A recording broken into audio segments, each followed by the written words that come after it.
fellow at the University of Aberdeen and is looking at the oral history project Lives in the Oil Industry, and he's also a member of Cultural Policy Collective.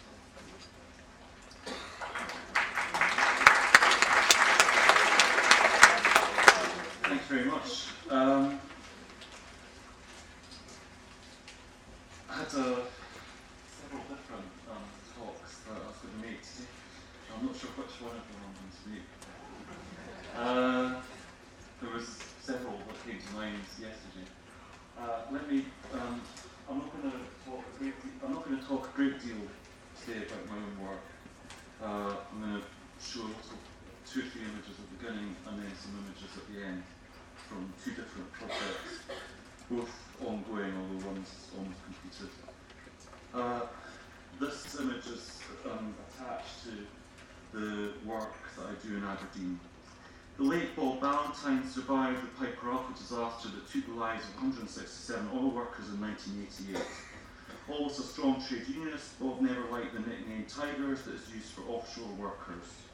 Union supporters often refused the nickname and would call themselves pussycats. Bob was critical of the macho culture within the oil companies and spoke of the way it reflects powerful anti-social values at work in the industry. Unlike the Norwegian oil industry, the development of the UK's North Sea sector was given over to private enterprise. Bob compared the UK and Norwegian approaches to the North Sea industry as being the difference between exploitation and exploration. Bob became a prominent activist against the Occidental Oil Company following the explosion on Piper Alpha and testified at the Cullen Inquiry, which found the company to be negligent. However, the company was never prosecuted, and many of the people affected by the Piper disaster still feel that real justice was never done. Bob went on to work in community education. He died shortly after these photographs were completed.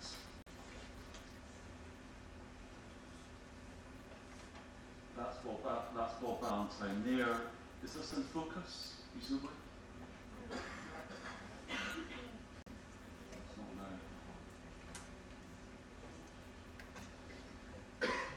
now.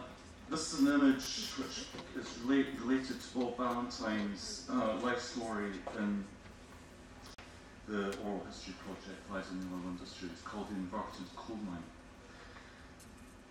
Mine. Essentially, this picture comes from Bob's description of what it was like to go from working in Clydeside in the shipbuilding industry to working in the oil industry. He said when he first arrived on an oil platform, the workers had been told that they were going on a great adventure.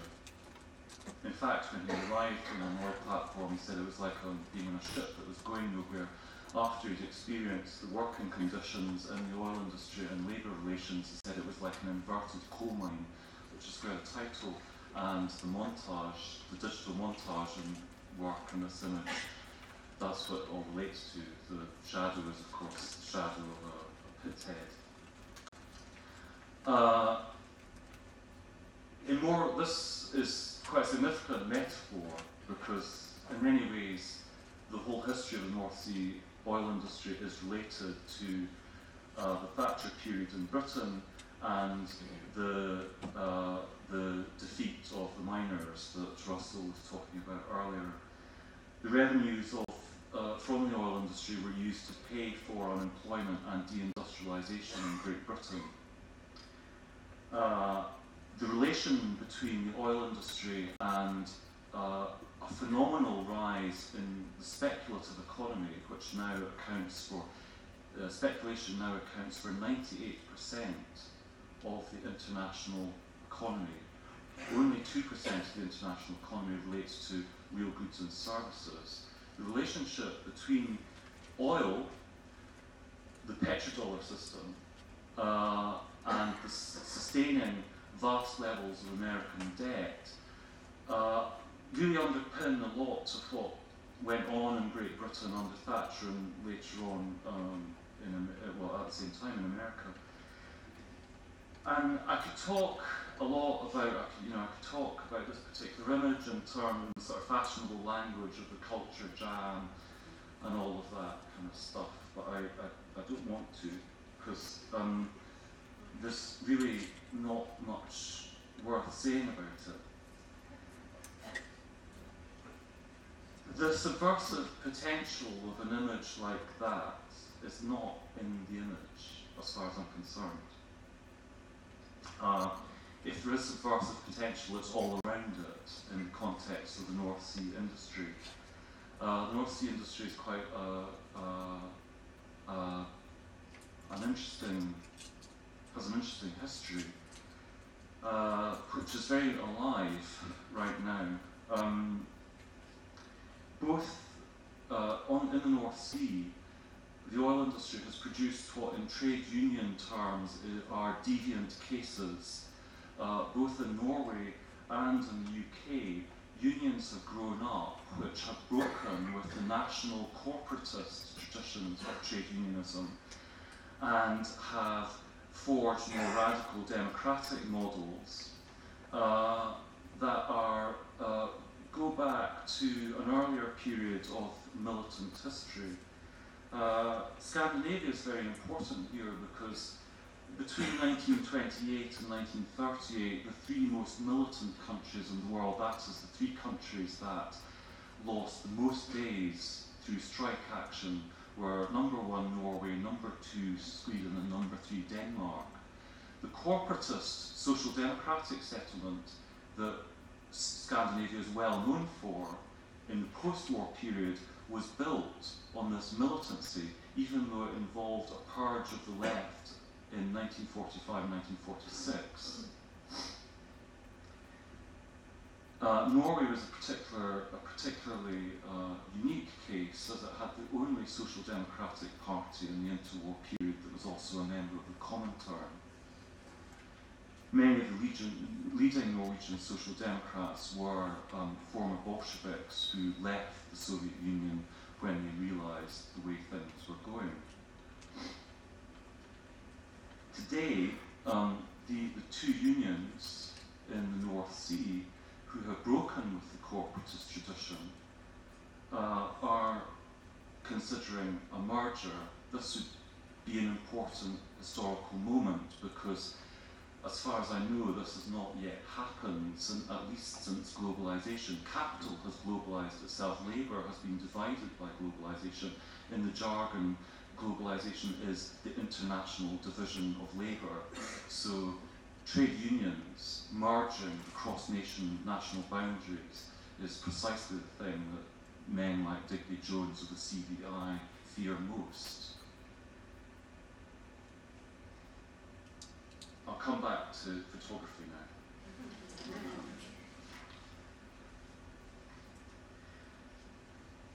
now. Here's a presidential aide, G.W. Bush, crushing a slightly surprised journalist. The aide said that guys like me were in what we call the reality-based community, which he defined as people who believe that solutions emerge from your judicious study of discernible reality. I nodded and said something about Enlightenment principles and empiricism. He cut me off. That's not the way the world really works anymore, he continued. We're an empire now, and when we act, we create our own reality. And while you're studying that reality judiciously as you will, we will act again, creating other new realities. And which you can study too, and that's how things will sort out.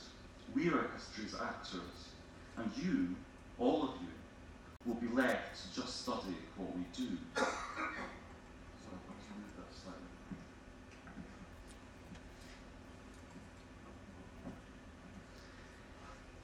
The German dramatist and poet Bertolt Brecht said that capitalism is the truly radical force in history.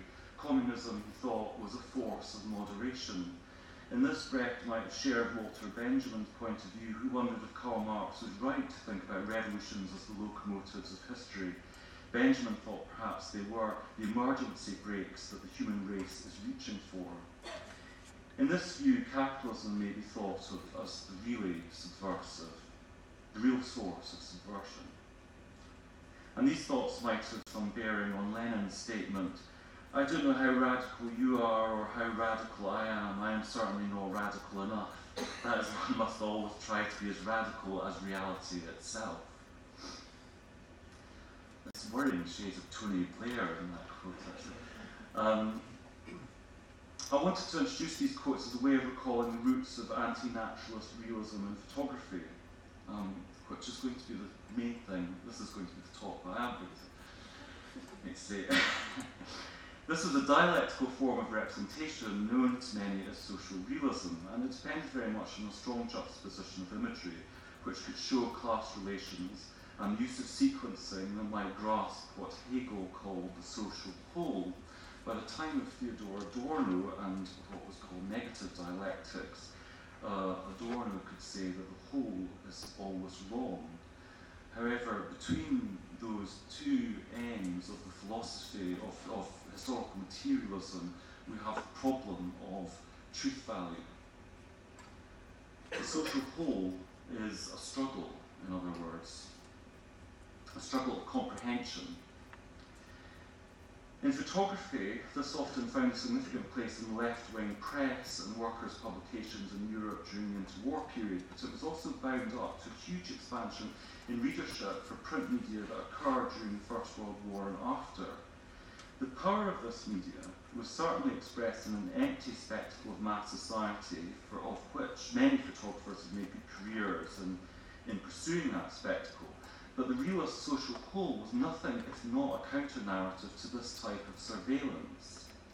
However, it's also true that for every example of realist tactics being employed in print, there are many more examples of subtle or outright censorship.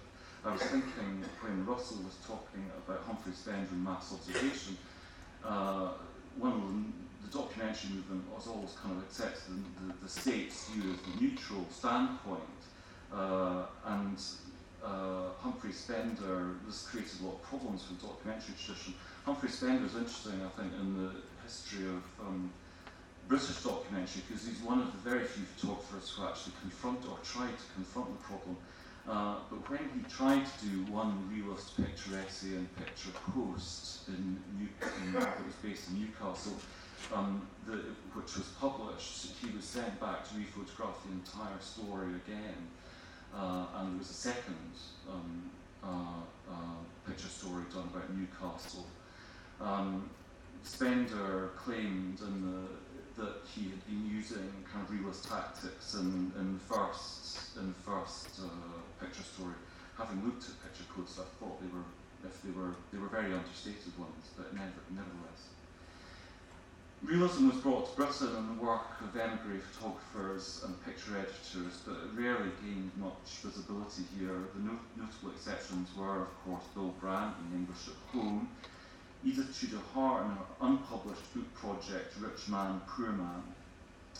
Their work was exhibited together at Mark's House and was described in review at the time as photography with a vengeance. That may have been hype, but it was dialectical hype nonetheless. Today, if we look at something like Michael Moore's film Bowling for Columbine, the effectiveness of that movie, if not the rhetoric of it, but the analytical effectiveness of it owes a great deal to realist criminology, which allowed Moore to make the very sound argument that actually violence is not linked to the proliferation of guns or poverty in itself, but rather to inequality, which is the basic kind of finding of realist criminology. That's why he went off to Canada. Elsewhere, the flourishing of realism went hand in hand with a sort of methodological openness, which can be seen in the work of photographers like Margaret Michaelis, who mixed straight photography and photo montage, and I would in my own work to people like Michaelis, who are largely invisible in conventional institutional histories of photography. They are not celebrated.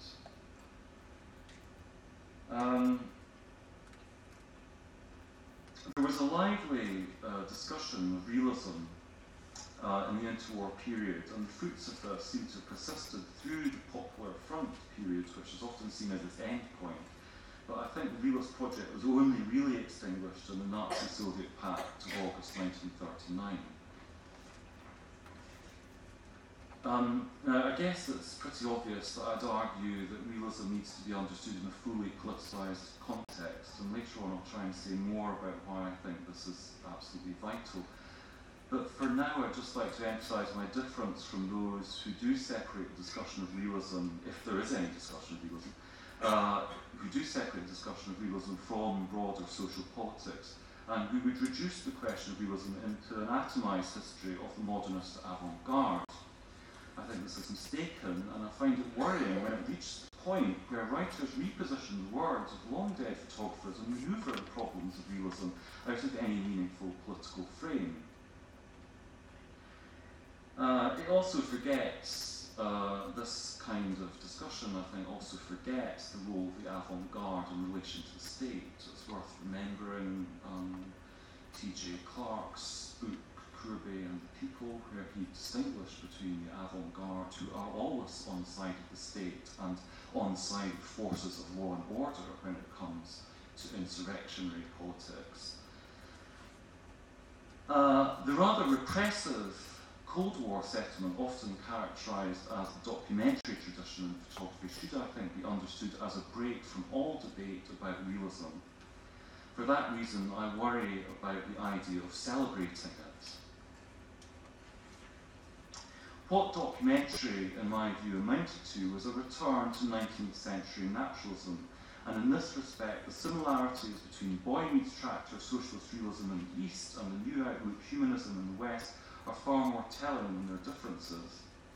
In the same vein as what David Campany calls late photography today, both were equally incapable of grasping the radicalism of reality or grasping its causes and ongoing consequences.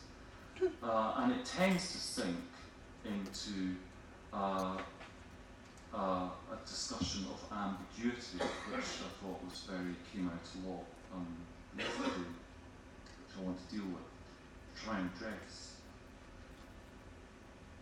This brings me to the question of subversion and parody, because I think there are problems dealing with these things in some kind of history-free zone, which is often synonymous with the atmosphere of the art world. If you take parody in my dictionary, which I looked up for a key, if you take parody to be burlesque imitation, it may well bring with it the problems of abstract scepticism. It might be closed to rational analysis, and at a practical level, parody almost risks abolishing itself and turning itself into its opposite. Think perhaps of our Prime Minister in real life playing tennis with his most famous showbiz impersonator, Rory Bremner. In the case of photography, I think what parody really risks more than anything else is abolishing realism. Turning to subversion, which I found in my dictionary is to overturn, this raises a number of questions. How can meaning possibly be overturned? Who could do such a thing? Unless, of course, it's a task taken on with the kind of Nietzschean attitude of an overman. If you accept the production of meaning as a two-way process between intention and reception, which carries with it a range of interpretive possibilities, then the idea of subversion becomes complicated and problematic. Put simply, who is subverting what? If we take Stuart Hall's widely kind of quoted sort of schematic of the production of meaning, you have a dominant reading, a negotiated reading, and an oppositional reading of any text or image. The dominant reading, of course, accords with the intentions of the author and so forth. if you pursue the authorial intentions on some kind of schematic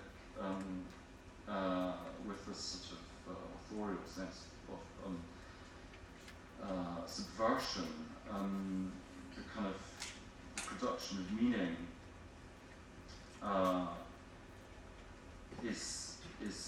seems to be a completely one-way process, when it's not, obviously.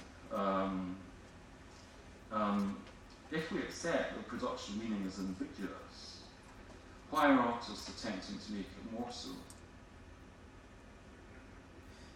The stress and ambiguity that we encounter so often appears to be part of a drive to disinterpret, and this is not a politically neutral activity. Yesterday, a number of things came to mind which I think deserve much more careful attention. These are just notes that I wrote while listening to people speaking. What is the ideological role of the artist in advanced capitalism? The artist is a role model for self-regeneration, indebtedness, and living with precarity. The use of art and artists as a weapon of state policy, which has a long history but is particularly prevalent now in social inclusion zones, prompted some of us on the left in Scotland to get together to form what's misnamed Culture Policy Collective. It's actually not really a collective, it's yet another affinity group. But however, it was useful because it allowed many people who were working across different institutions and very different bureaucratic and everyday sort of working grassroots practices, grassroots politics, high culture institutions, the sort of whole arts council, the whole gamut of kind of cultural institutions, where it was a place where we could get together and sort of talk outside of our institutional boxes for once. And that was prompted by the extent to which art and artists are being sent into working class areas in Scotland to propagandise the kind of completely fake dream, the fantasy of upward mobility for everyone. When you look at the existence of artists, it's nothing to aspire to.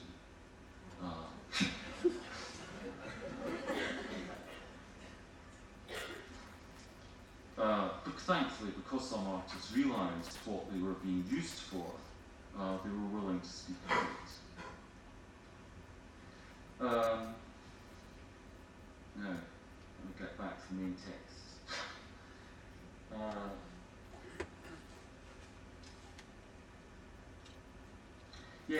The idea of overturning meaning appears to be, as I probably made clear already, it appears to be more in tune with the long tradition of avant-garde posturing that would accord art and artists all sorts of transforming powers in culture that they simply do not have. But there is this problem of this question of autonomy, and I don't want to sort of bore people with kind of art theory, but autonomy did come up yesterday a few times, and I think here there is a kind of meaningful discussion to have. One could argue that ambiguity is a kind of complex normativity. That is, complex normativity is theory that what defines art and the autonomy of artists and the art object is art's resistance to its own exchange value. This owes a great deal to Adorno. This is quite a complicated sort of theory to sum up. But what, and I don't think I can sum it up, not in the time I've got anyway, which is only another report, no. The problem is that it's long been recognised that complex normativity can itself be commodified. That the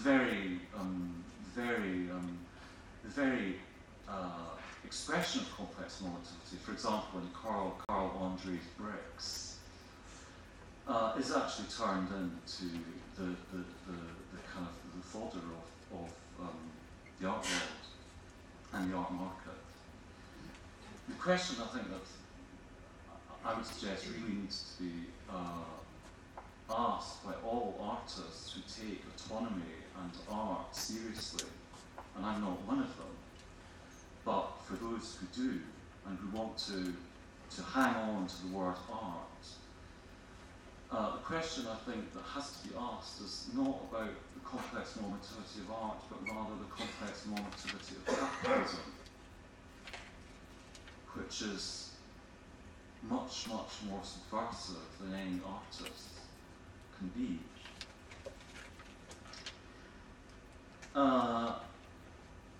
I'd also suggest that these overblown claims for sort of transforming powers are playing an increasing part in corporatist cultural policy.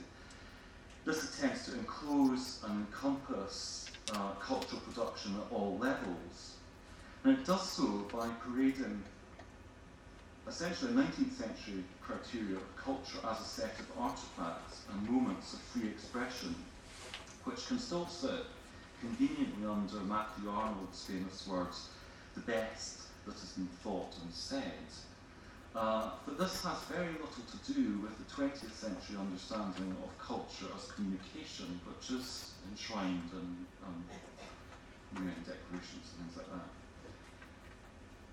These are instrumental ideas. The former notion of culture as artifact plays a substantial part in the manufacturing of what Sarah Selwood, the editor of the journal Cultural Trends, calls policy-based evidence. This replaced what the government once claimed to be evidence-based policy. The arts are utilised here in producing very favourable-looking cumulative statistics that may mask proportional and spatial analysis. For example, Glasgow is regularly vaunted as a success story of artistic and cultural vibrancy. Much subversive work has been done there. It is in fact a city which has been cleared of its population, but is somehow still meant to be an icon of regeneration. But between 1970 and today, the city's population has been halved from 1.2 million to 600,000. In a working class area like Castlemilk, the population dropped even more sharply from 50,000 to 14,000. But according to the city's branding, Glasgow smiled better, and Glasgow is now Scotland with style. Am I not straying away from photography, subversion, and parody? Not really, I don't think. My point is that culture has long been instrumentalised from above, and even subversion and parody, far from undermining or overturning, plays a supporting role. When it doesn't fulfil such top-heavy obligations, I believe it's not because it's particularly subversive in its own terms, but rather that it is instrumental in a different way, and a way which works within a realist frame which hinges on collective meanings. And this issue sends us towards linkage between realism and democracy. And I'm not bringing this up because Gustave Courbet said realism was democracy in art. It's because anti-naturalism, which came to question the naive realism of the 19th century, has always been connected to the scope of communication in society. It has thrived only on the fringes of mass-mediated societies, and I'd argue that it is communication that should be the key to our understanding, not 19th century ideas of culture as freely expressive artifacts. This criterion, faulty claims for democratic sovereignty, have in many ways been used to suppress real cultural freedom ever since. Right, I'll talk a wee bit about, I've got a few minutes, so 5 minutes.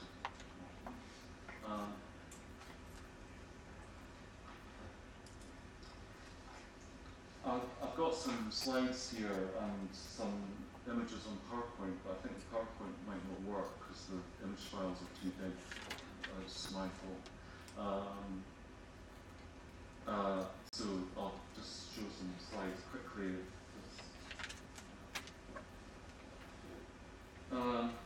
This project's a project called Masquerade Nigeria, which is almost completed. Masquerade Nigeria hits Michael Jackson, and it's a collaboration with two Nigerian writers, Uzor Maximizortu and Femi Forunso, who's a Nigerian who came to Britain as a political refugee. Now lives in Scotland. The title comes from Ken Saro-Wiwa, who said Nigerian politics as a masquerade and the struggle is to disrobe it. What I'll just run through, basically it's a narrative and it's an image text, photo story, and I'll just run through some images very quickly.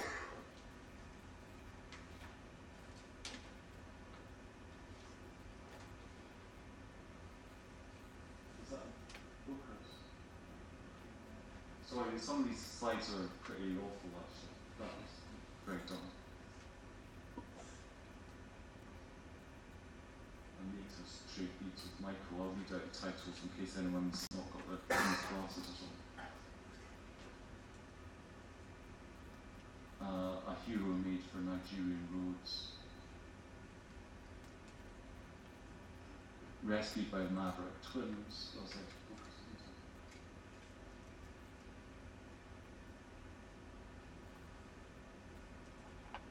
Moves in the old group house.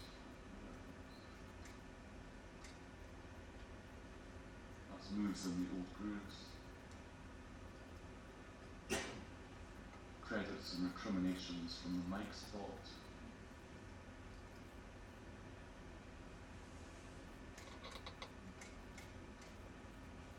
End of the ride. These are, I'm sorry, this is all broken up. There's about 50 images and I'm just showing a few to give you a flavour of it.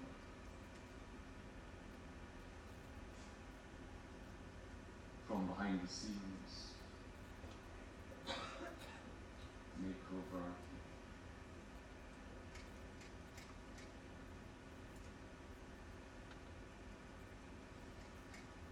formerly associated with Diana Ross. Can you, I'll try this PowerPoint, see if it runs.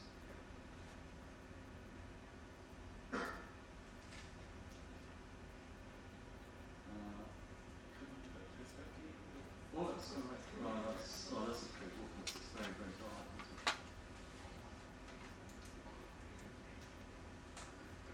Okay. This is a picture after prayers in the mosque. This is about the way when a former military leader built a great big mosque in Minna and a useless airport with misappropriated funds. When he was part of a sort of movement to try and rekindle kind of fundamentalism that would serve his political ends. But when he went to pray in the mosque, in his new mosque, someone in the congregation stole one of his shoes from the entrance as he was praying, which was a kind of celebrated act of subversion.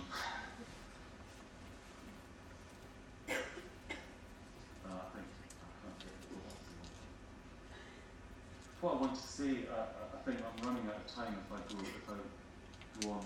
Okay. What I want to say about this project before it's coming to a close, instead I won't talk about the content of the project at all, because I haven't got time anyway, and it's not helpful really. The sort of genesis of this project was really that in Nigeria, where there's never been a mass media, a print media that has been truly mass media, because the majority of the population are illiterate. There's never been a realism either in photography, and this project was really an attempt to kind of find out where realism can exist in a place like Nigeria. And it exists. Where it does exist, it exists in, as one might expect to find it, in a popular arena of performance and music also. And Masquerade was really just an attempt to build a bridge between different kinds of practices that would allow open up a space for others to pursue a realist project. There is, their own realist projects.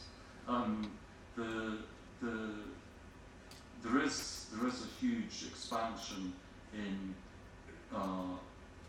the video, homegrown kind of a sort of Bollywood video industry in Nigeria, and if there is going to be a space for realism, a popular realism in Nigeria, it will, I think, be it will be there.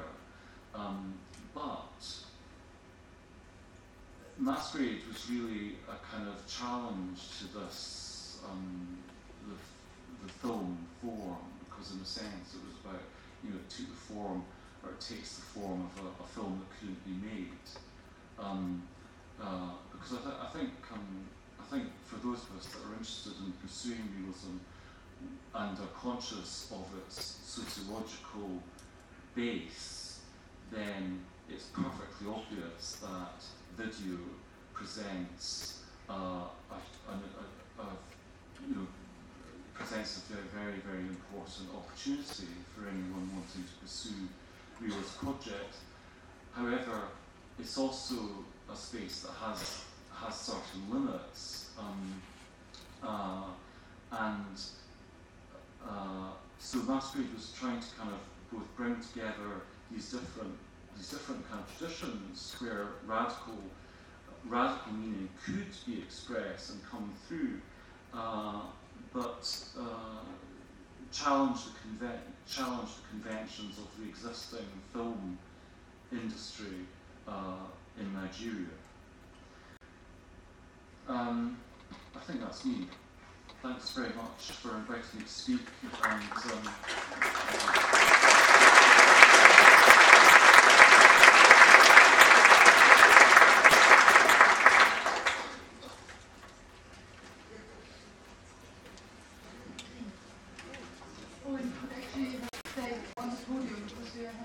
Question and answer session now, so I asked Marcel and Niklas as well to come.